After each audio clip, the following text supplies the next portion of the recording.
All right, that is the other side of this particular issue of climate interventions. Now, there's a young activist who is actually attended the summit here in Nairobi. And since we're talking about youth and also children being part of the climatic actions that we see and we want to see change the continent of Africa and its fortunes, it's very important for us to also gauge what do children think about these interventions, what can they do, and what actually African children are stakeholders when it comes to the climate discussion. Let's listen in.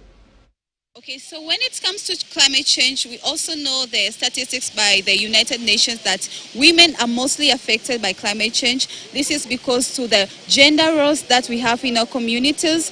And when it comes to the impacts of climate change, let's say floods, lack of enough water, women are the ones who take the responsibilities from family levels to communities level. So when it comes to such kind of challenges, it's obvious that we women are the ones who are going to be highly affected, going longer distances to fetch water, and along the ways, women meet a lot of challenges, young ladies meet a lot of challenges, which sometimes they inhibit them from getting quality education and other gender violences events. So when it comes to climate change, it's very important for women inclusion in spaces, in decision-making sessions, and also when it comes to supporting them, it is very important if we need significant actions and if we need to amplify actions, we need to give spaces and chances to a lot of women. We know how women powerful are when it comes to convincing the community, when it comes to educating the communities. So once women are given more spaces, more chances to amplify their voices, to amplify their actions, I believe that Africa is going to be a very better place and we are going to reduce and minimize the impacts that are associated by climate change. What are some of the challenges you see the young people face, and what solution would you really like to see? We've talked about the problems, but of course there are solutions that this summit is going to come out with. Tell us about that.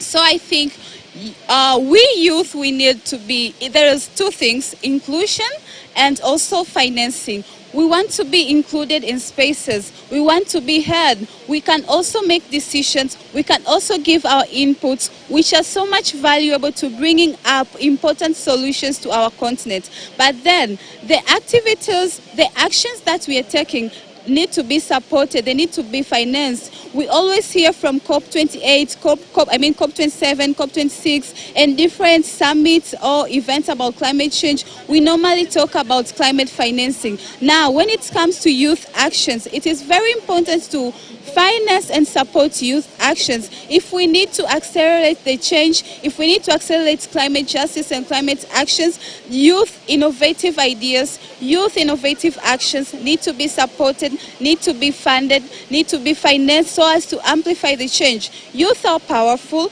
Youth have different innovative ideas. We normally say youth are for the future, but I can say youth are for now and for the future. Youth are for now